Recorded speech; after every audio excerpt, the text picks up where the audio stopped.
Irmãos, nós iniciamos, né, já tivemos um panorama, né, assim, do livro, e já tivemos também, né, a questão da introdução, né, em si, quando o apóstolo Paulo faz a introdução, e todos fazem a introdução da carta, tá bom? E hoje nós vamos estar dando continuidade e vendo um texto um pouco mais longo, né, aí que é o dos versículos 1 ao 14. Só levando em consideração aqui, irmãos, que esse trecho aqui, do 3 ao 14, é aquele que eles chamam de doxologia, ou um hino, ou um cântico, ou um louvor. E essa, né, doxologia, por exemplo, ele coloca um monte de doutrinas, um monte de ensinamentos que são fundamentais para a nossa fé, que é o fundamento de tudo aquilo que ele quer dizer.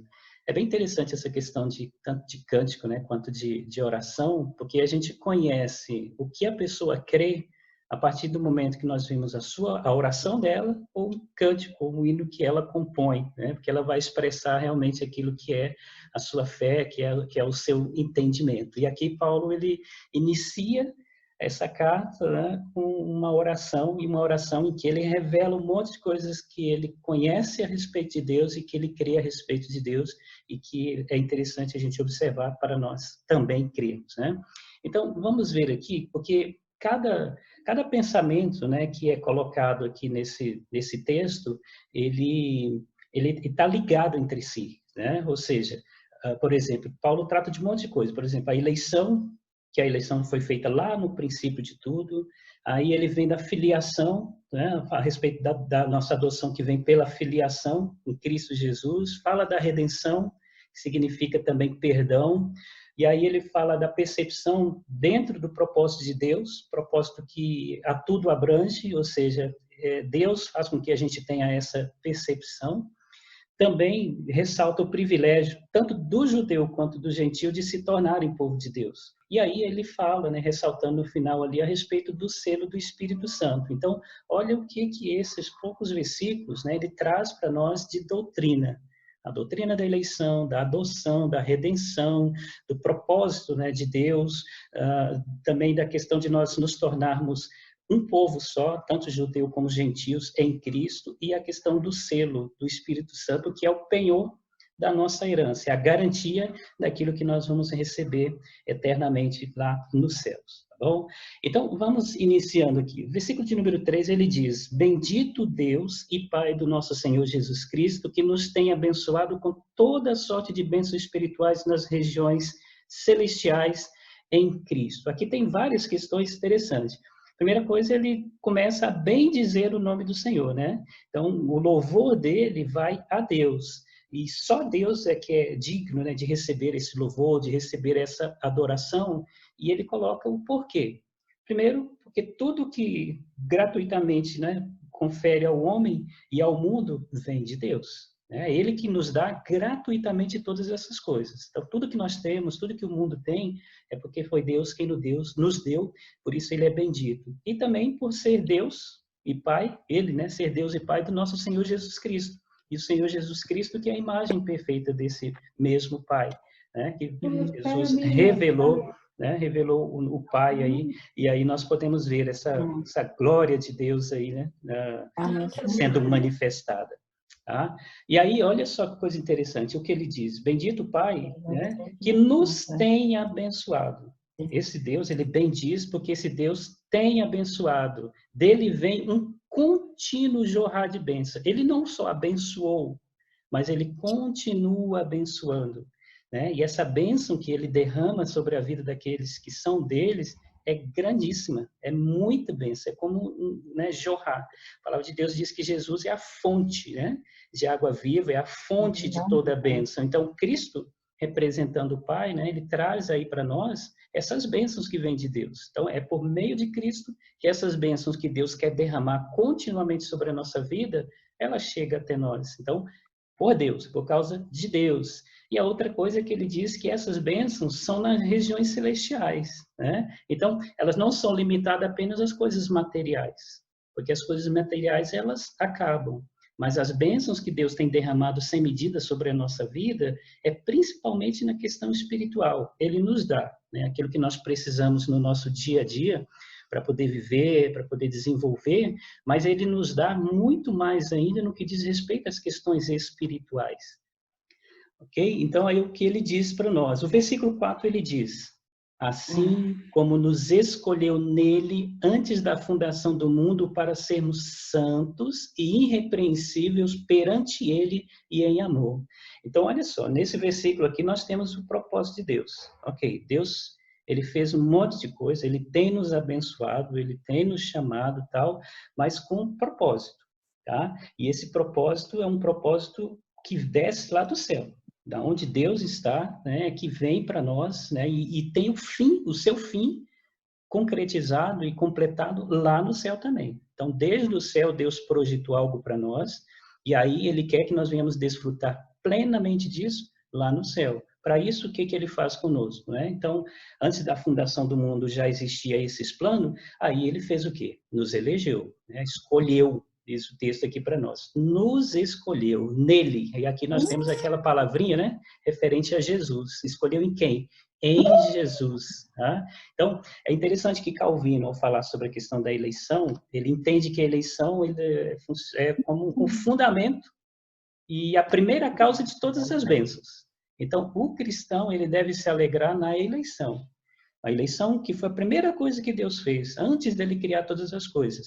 Ele nos elegeu e a partir dessa eleição, né, essa escolha que ele faz para nós, ele nos abençoa. Né? Abençoa ricamente de forma que a gente possa desfrutar, né, de tantas coisas maravilhosas que ele mesmo, né, preparou aí para nós, tá bom? E aí ele destaca, né, e a gente pode destacar, por exemplo, Deus, quando ele elegeu a nação dele, Israel, elegeu essa nação com um propósito, mesmo quando ele falou para Abraão, né, de ti farei uma grande nação, abençoarei os que te abençoarem, né, então, ser tu uma bênção. Então, a nação de Israel teve um propósito de ser bênção e também de trazer ao mundo aquele que seria o nosso Redentor. E na dispensação dela, ela cumpriu, né, esse povo, essa nação cumpriu o seu papel. E o cristão? O cristão é chamado por Deus também, é eleito, né, em Cristo Jesus, agora não com uma limitação nacional, né, de ser bênção só dentro de uma nação ou de ser pessoas só de uma nação. Israel era uma nação, ia ser bênção ali, e aqueles que chegassem a ele ia ser bênção, né, e ser abençoados. O cristão, ele é escolhido de todos os lugares, não é uma nação específica, mas são pessoas de vários lugares, é um povo, né, de Deus, e que é abençoado por Deus e que é abençoador também aonde quer que ele vá. Então, Deus escolheu. Assim como nos escolheu nele, né, ou seja, em Cristo Jesus, antes da fundação do mundo, para sermos santos e irrepreensíveis. Aqui, nesse caso aqui, né, o apóstolo Paulo ele não está considerando ou desconsiderando a questão da livre vontade do homem. O homem tem uma livre vontade para agir dentro do mundo em que ele está, fazer as suas escolhas, né, e assim por diante. Paulo ele não está tocando nessa questão. Tanto é que essa palavra, né, de elegeu, ele menciona e ele ensina aqueles que foram encontrados em Cristo. Então, não adianta, né, a gente querer falar de eleição para quem não entende a questão de Cristo, né, a função de Cristo, o propósito de Cristo. Então, não vai adiantar nada, mesmo porque o homem, dentro dessa livre vontade deles realizar as coisas, ele não vai querer, por livre vontade, se submeter a Cristo. Então, é Deus quem opera essa escolha, né? E aquele que é escolhido por ele é que usufrui de todas essas coisas, é aquele que ele elege, né? Ele que elege alguns, né? E aí, por que Paulo levanta essa questão, né? Ou ele menciona essa questão aqui da escolha?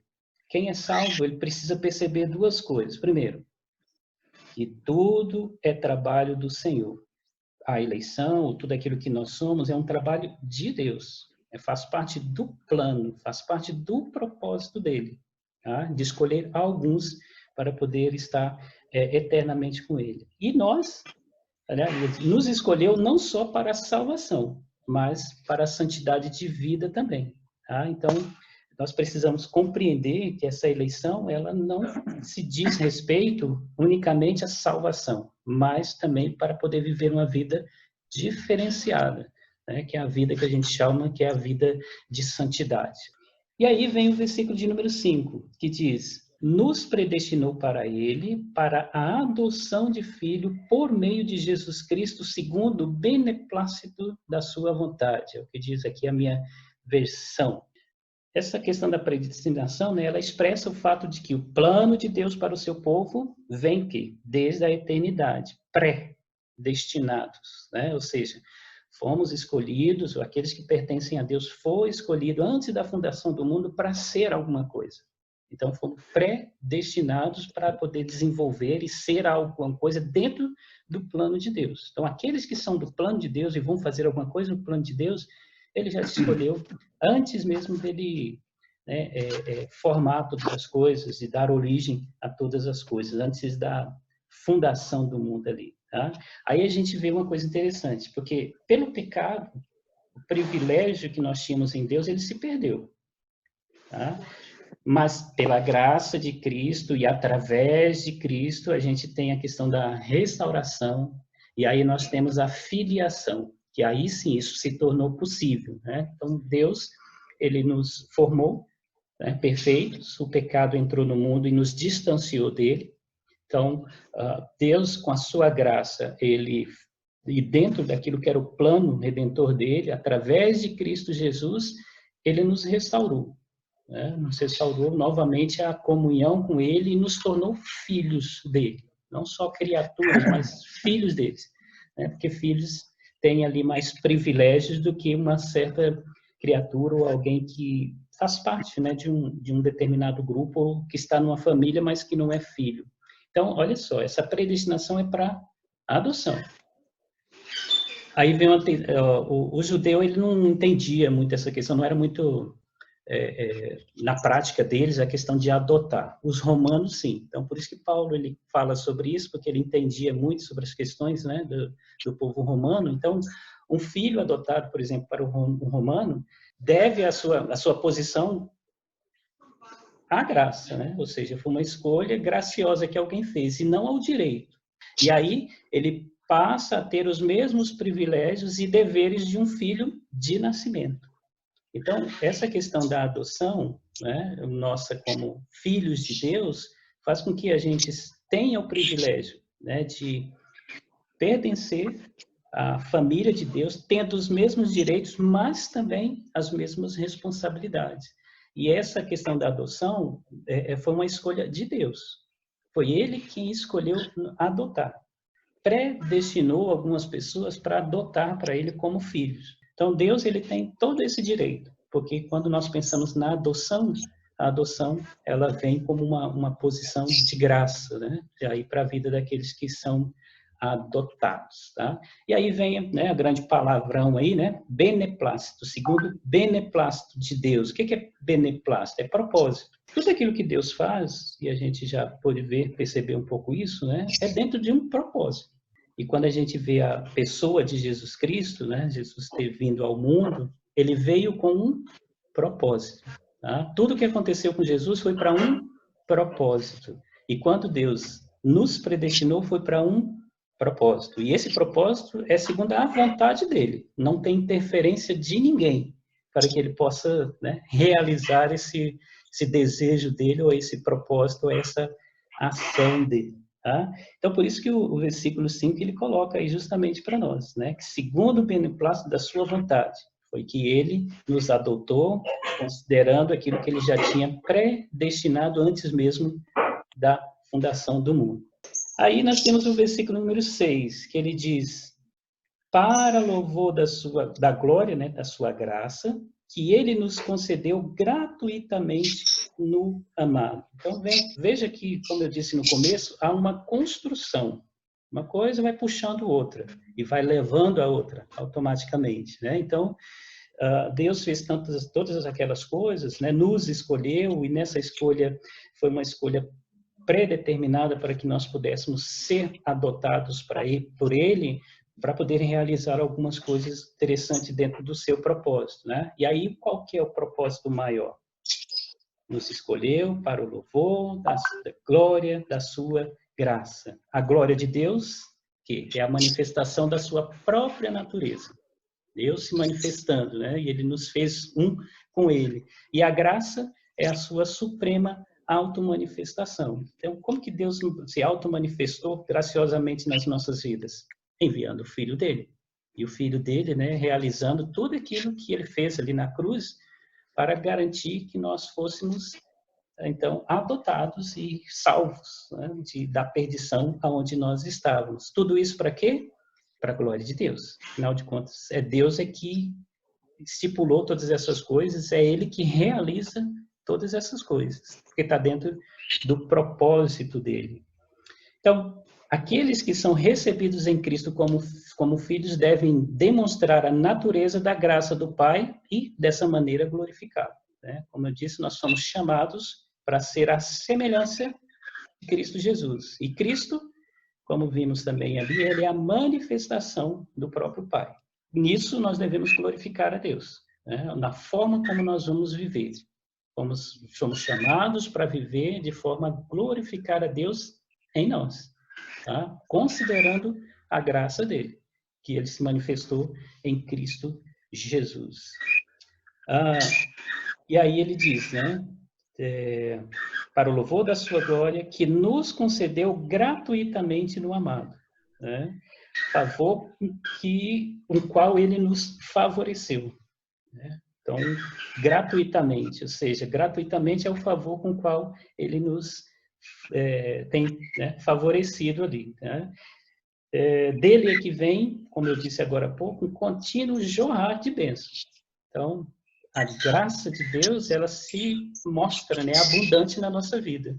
Não só naquele ato de Cristo, mas diariamente ele vai acrescentando, vai favorecendo-nos com mais e mais bênçãos. Recebemos a primeira bênção, grande graça, que foi na eleição e depois quando nós somos recebidos, adotados por ele, e continuamos recebendo como filhos de Deus a partir do momento que nós vivemos para a glória dele. E essa vivência e essa graça mesmo que é derramada a nós, ela se dá em Cristo, que é o amado de Deus. Amado foi usado para Israel. Israel foi chamado por Deus como meu amado, né?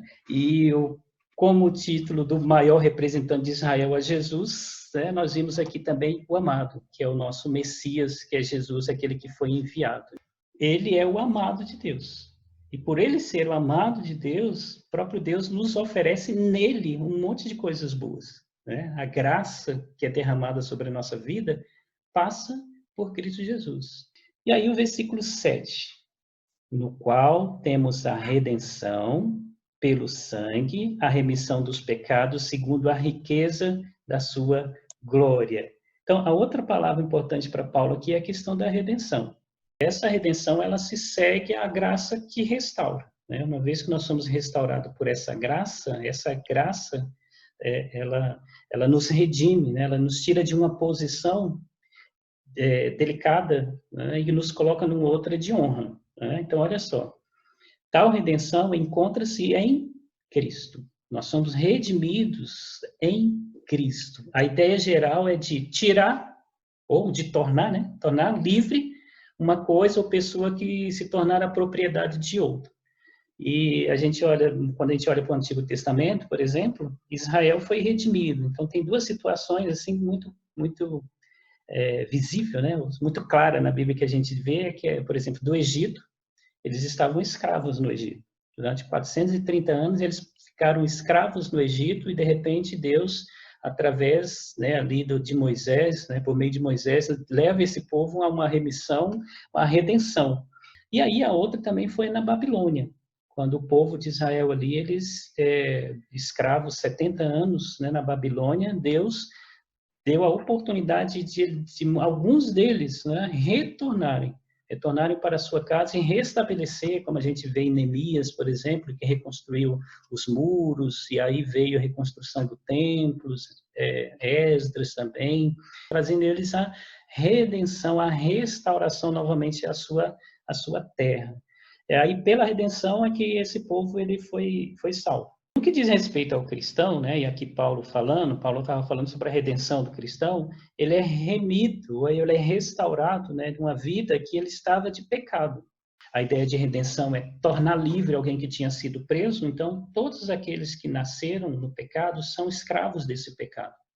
Então, mesmo que tenha acontecido remissões, lá, a redenção do povo de Israel, não houve na proporção, né, individual e daqueles que no Novo Testamento experimentaram, que é a verdadeira redenção agora em Cristo. E ela se dá o quê? Pelo sangue. Né? O preço que foi pago foi o preço de Jesus. Né? Não teve como resgatar sem que se pagasse um preço, aliás, né? Para que essa remissão fosse completa e definitiva. Né? Então, não tem condição mais nenhuma de aquele que nos aprisionavam, né? Uma vez que permanecemos em Cristo, nos tornar escravo novamente. Então, a não ser que a gente queira se jogar nessa escravidão, aí é complicado.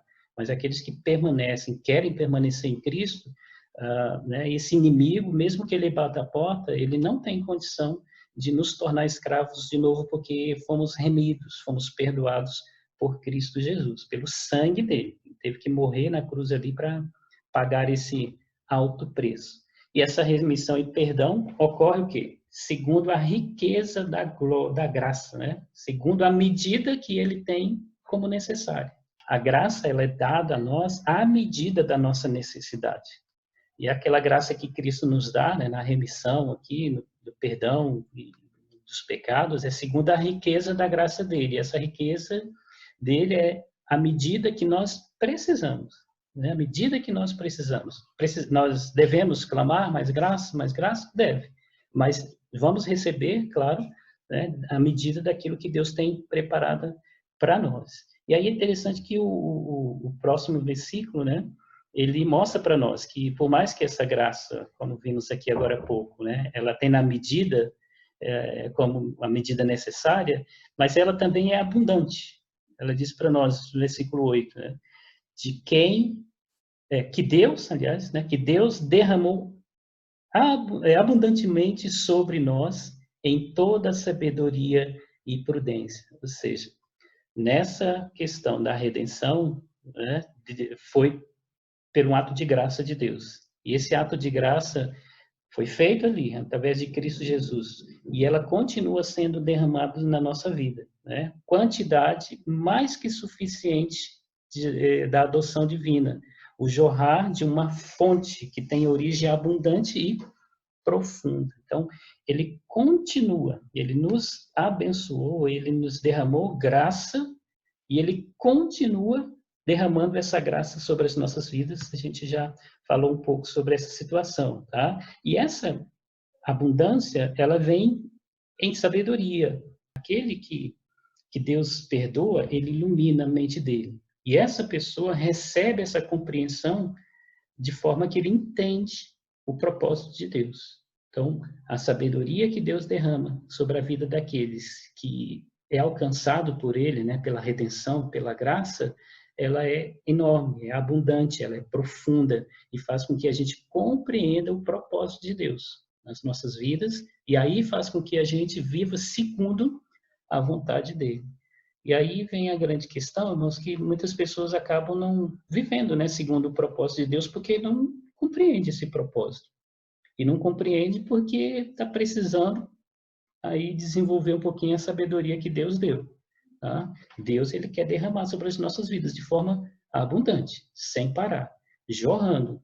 Mas a gente precisa estar disposto a receber essa graça, né? Essa sabedoria de Deus. E ele diz ainda de prudência. Né? A sabedoria de Deus não é apenas intelectual. Eu sei disso. Ou acadêmica, eu estou estudando a Bíblia aqui, eu venho sistematicamente com isso, aquilo, outro. Não.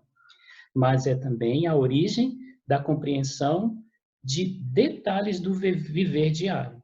Por isso que existe, né, aquela questão da pessoa ser sábia, né, que quer conhecer, e ela ser prudente, porque o prudente é aquele que coloca em prática aquilo que ele conhece, o cognitivo dele, né, que ele conhece, ele coloca em prática.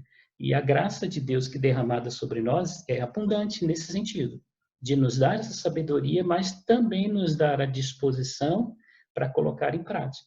Então, ninguém pode reclamar, né, de que eu não sabia como viver, sim. Eu não vivi dessa forma porque eu não sabia. Tem sido, né, derramado sobre as nossas vidas o conhecimento de Deus. O que a gente precisa fazer é ser prudente e colocar isso em prática. Então, conhecimento sozinho não ajuda ninguém. É preciso disposição para colocar em prática, e essa disposição é chamada de prudência. E essa prudência, Deus também faz com que a gente desenvolva dentro daquilo que é o propósito da graça dele para as nossas vidas. Aí o versículo 9 ele coloca: desvendando-nos o mistério da sua vontade, segundo o seu próprio beneplácito que propusera em Cristo. Ou seja, quando Deus derrama abundantemente a graça dele sobre as nossas vidas, ele faz com que a gente compreenda as coisas, né?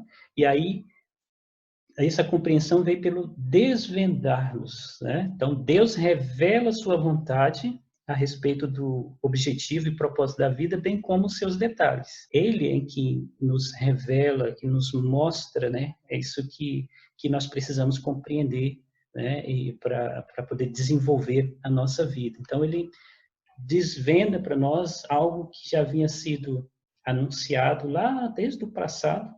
Então, ele vai derramando mais e mais sabedoria, a gente vai abrindo, né, a mente e vai começando a compreender mais profundamente aquilo que já estava sendo revelado, mas que a gente não conhecia. Tá? É mais uma questão da gente compreender as coisas que já estão aí, que Deus revelou para nós. Né? Tem um texto da Bíblia que fala que as coisas de Deus, né, as coisas espirituais, se discernem espiritualmente. Justamente vem dessa graça que Ele nos dá, né, de desvendar os nossos olhos aí, de forma que a gente consiga enxergar, né? Desvendando-nos o mistério. E o que é o mistério? É a revelação, né? Da maneira pela qual Deus, por meio de Cristo, traz aos homens de volta à comunhão consigo mesmo. Qual que é o mistério? O mistério é Cristo. A palavra de Deus mostra, né, que o mistério é Cristo. Pois é, Cristo. É através de Cristo que a gente consegue ter a comunhão com Ele, né? Então, esse era o mistério que as pessoas não conseguiam entender a respeito dessa vida que agrada a Deus, essa vida, né, debaixo da graça de Deus e usufruindo, né, da graça dele, vivendo dentro do propósito. Então, o mistério está em que Cristo é que nos conduz a essa comunhão com o próprio Deus. Sem Cristo, nós não conseguimos viver dentro da vontade de Deus e nem ter comunhão com Ele. Para muitas pessoas, isso ainda é um mistério. Elas ainda não conseguiram compreender isso, né? Talvez até saiba de ouvir falar, mas ainda não entendeu lá dentro, né? Nas suas mentes, nos seus corações, essa realidade, que não tem como, não é através de algumas regrinhas, né? Conceitos de homens, não, através de um relacionamento com Deus, né? Que nós vamos cumprir o propósito pelo qual Deus nos chamou. Então, a compreensão depende da vontade de Deus em revelá-lo e do desejo do homem de receber entendimento, o qual deve ser dado por Deus. E aí, o versículo diz, né, ele desvenda todas essas questões, segundo o beneplácito dele, que propuseram em Cristo. Aí, versículo 10, de fazer convergir na plenitude, na dispensação, né, da plenitude dos tempos, todas as coisas, tanto as dos céus como as da terra. Qual que é o propósito de Deus em Cristo? Fazer convergir, né? O mistério está aí, em convergir. Tudo converge em Cristo Jesus, tá?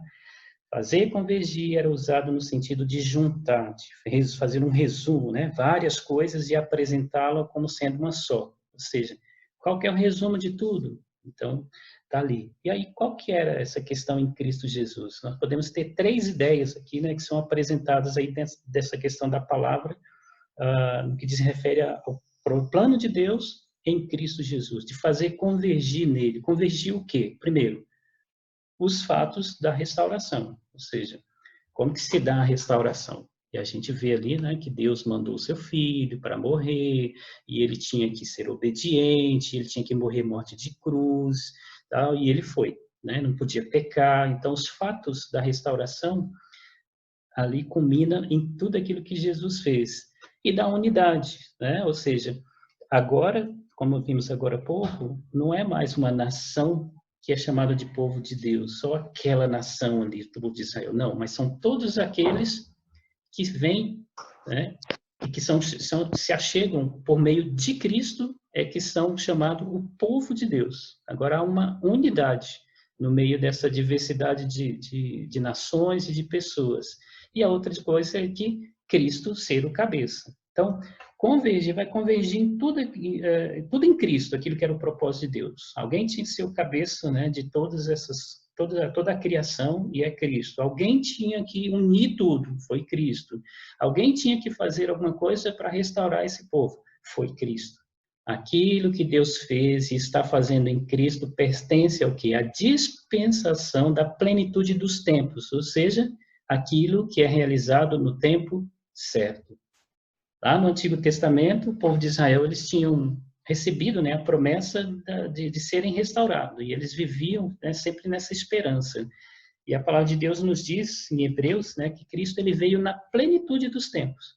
E na plenitude dos tempos, ele cumpriu tudo aquilo que era o propósito de Deus nos que diz respeito à redenção. Então, na vida de Cristo, Deus convergiu todas as coisas no tempo certo, na medida certa, para que isso fosse realizado.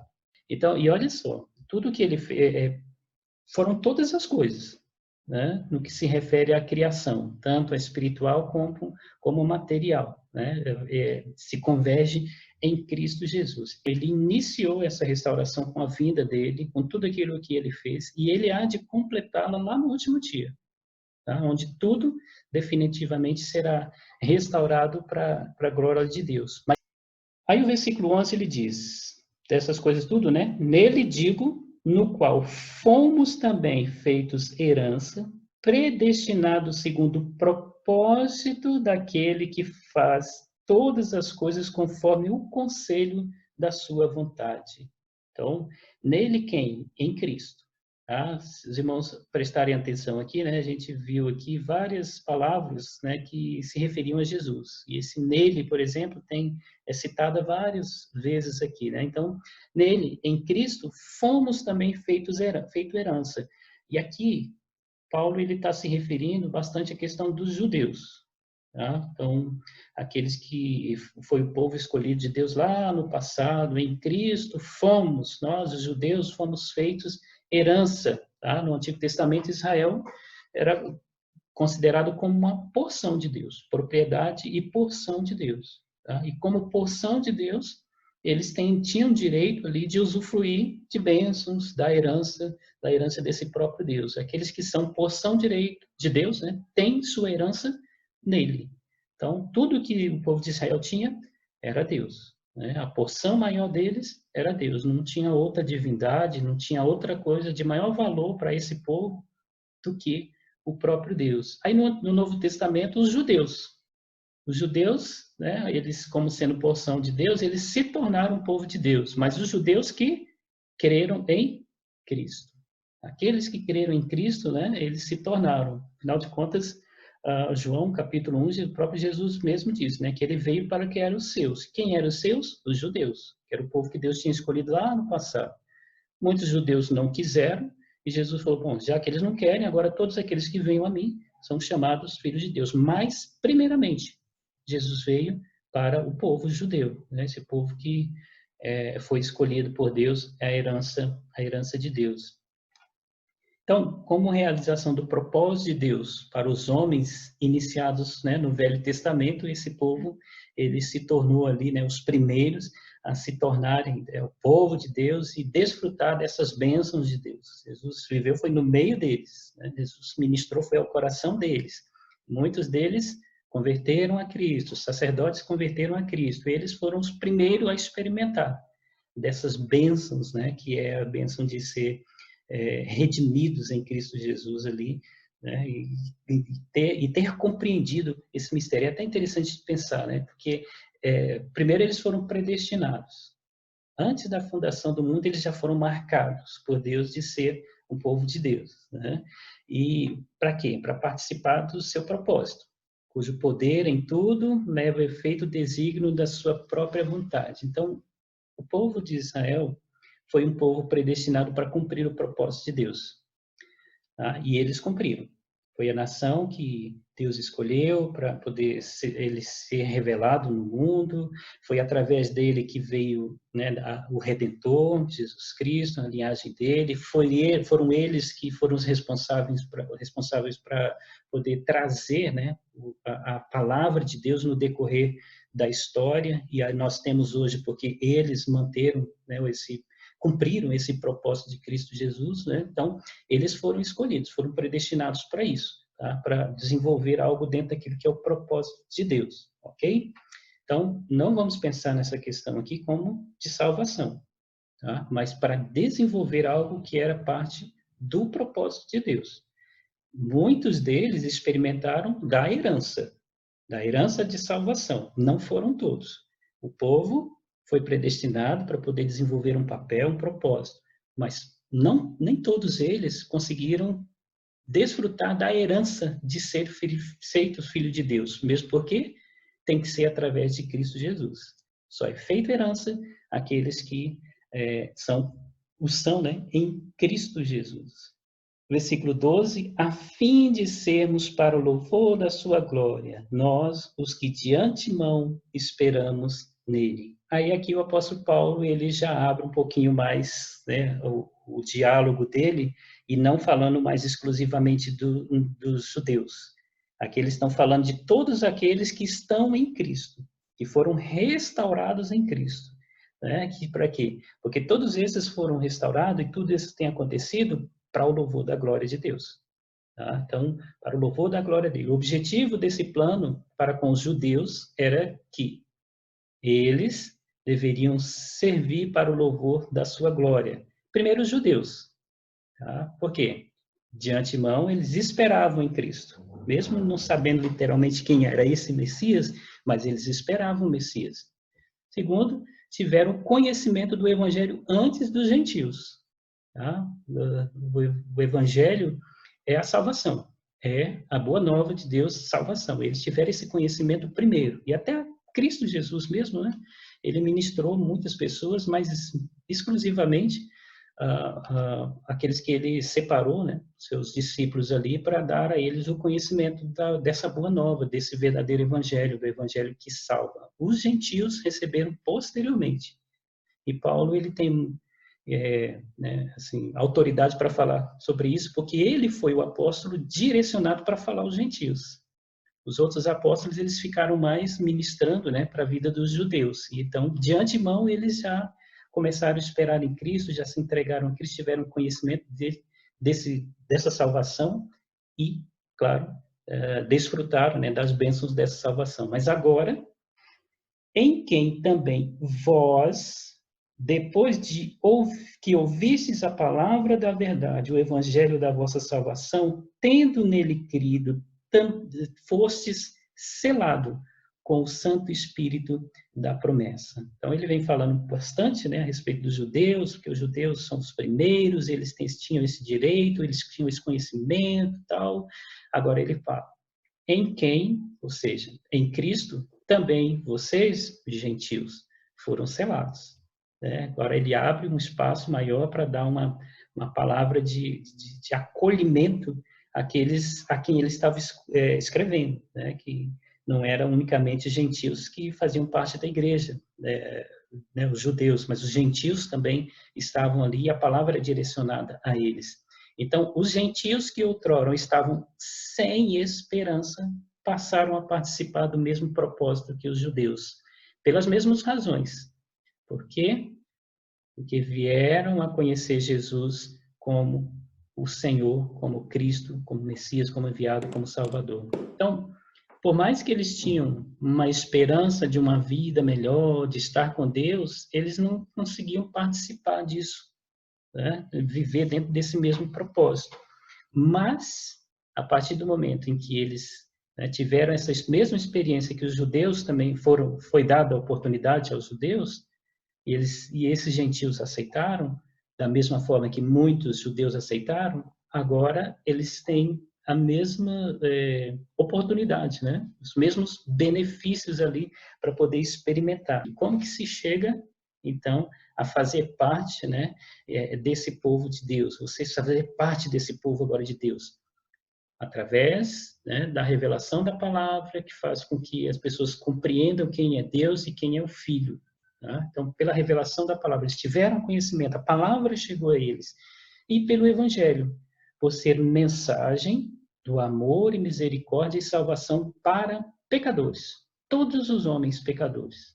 Né? Esse Evangelho, ele não é exclusivo para o povo que tinha sido chamado por Deus, escolhido, predestinado para um propósito. Eles foram para um propósito, mas à frente deles tinha um propósito maior em tudo aquilo que eles estavam fazendo. E era justamente, né, se cumpriu em Cristo Jesus, de forma que agora muitas outras pessoas também podem se beneficiar daquilo que os judeus começaram lá atrás, né? E que Jesus ele completou, realizou e agora oferece a todos aqueles que nele crê. Então, é em Cristo que todos são unidos, né? E aí vem a questão da unidade que nós vimos ali no dos propósitos de Cristo, é unir nele todos. Agora não há gentios, não há gregos, todos são um povo só, um povo de Deus. E aí ele diz, tendo nele crido, é uma expressão verbal de sentimento completo, né? Ou seja, a pessoa, ela crê com o coração e confessa com a boca. E aí ele termina, né, o versículo de número 13, dizendo que fossem selados nele. Nele vocês foram selados. Ou seja, nós foram inseridos, fomos fazendo parte de quem? Nele quem? De Cristo. Em Cristo é que nós somos unidos, né, para ser um povo só. É em Cristo, tanto judeu como os gentios, né, tanto gentios como judeus, tendo ouvido e crido, foram selados, foram marcados, foram selecionados, né, foram inseridos nesse mesmo relacionamento. E aí, no mundo antigo, para a gente ter uma ideia, é mesmo, quase que a mesma coisa que hoje, né? Mas o selo, ele representava o quê? Um símbolo pessoal de proprietário. Né? Principalmente naquela época que havia muitos escravos, né? Fazia-se igual se faz em boi hoje. Eles faziam né, um símbolo ali característico de certos senhores, né? E todos aqueles que pertencessem a eles tinham que ser feito aquela tatuagem, né? Em algumas religiões lá até tatuagem eles faziam para caracterizar as pessoas que faziam parte daquela religião, daquela seita e assim por diante, ou seja, era um selo. E também era garantia de que o objeto selado havia sido transportado intactamente. Então tinha esses dois sentidos, né? Tanto na questão de correspondência também, né? De que se chegasse totalmente selado, então não tinha sido violado. Então era uma garantia de que não tinha acontecido nada pelo caminho, então o destinatário podia pegar sem problema. E aquele outro também que era algo muito visível, que as pessoas usavam, né, para designar quem era o seu proprietário, ou onde elas faziam parte, qual que é o lugar, de um lugar que elas vinham, né, e que o símbolo já caracterizava ali cada uma, né, como sendo propriedade de alguém ou de algum lugar, tá? E aqui ele fala, né, nós somos selados em Cristo, o Espírito é o selo do cristão. Então, como que nós somos selados em Cristo? O próprio Jesus disse que ele diz que enviaria o Espírito dele. E o Espírito dele estaria naqueles que, né, creram nele. Então, por isso que ele mesmo diz aos seus discípulos, quando foi embora, falou, vai descer o Espírito Santo sobre vocês. Tá? E depois os próprios apóstolos tiveram essa incumbência de levar o Evangelho e também orar para que o Espírito descesse sobre eles. E aqueles a quem o Espírito descesse, essas pessoas estariam dentro dela, né, esse selo, que é a marca, né, a marca do próprio Deus, que é o Espírito. Deus é Espírito, e Ele é o Santo, e é o Espírito Santo que habita em nós, foi enviado por Cristo Jesus, é Cristo em nós também. Tá? Então, os judeus, eles consideravam a circuncisão como um selo.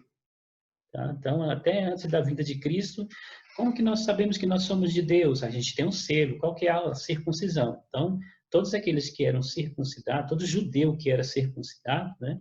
Então, eles diziam ali que eles eram, então, filhos de Deus, filhos de Abraão, filhos da promessa. Agora, em Cristo Jesus, né, não é mais pela circuncisão que é marcado, é pela presença, obviamente, do Espírito Santo nas nossas vidas. Só que é um selo que ele é interno, ele é invisível. E é por isso que, né, fazendo uma analogia ali ao a circuncisão, né, os cristãos adotaram o batismo como um ato simbólico, né, externo de algo que aconteceu internamente. Ou seja, eu sou limpo. Se eu sou limpo, quem habita agora em mim é o Espírito Santo. Então, pelo batismo, eu estou público, né, eu estou mostrando que eu faço parte do povo de Deus. Eu sou um cristão, né? E aí estamos dentro daquilo que é a vontade de Deus. O Espírito, na verdade, do crente é o sinal inegável da obra de Deus nele e para ele. Então, aquele que tem o Espírito e sente o Espírito aí, esse pode ter a certeza da sua salvação, porque é o sinal inegável de que Deus fez uma obra nele. Agora, aquele que não tem o Espírito, que não manifesta o Espírito, a obra ainda precisa ser realizada na vida dele. Talvez tenha começado essa obra, mas não terminou ainda.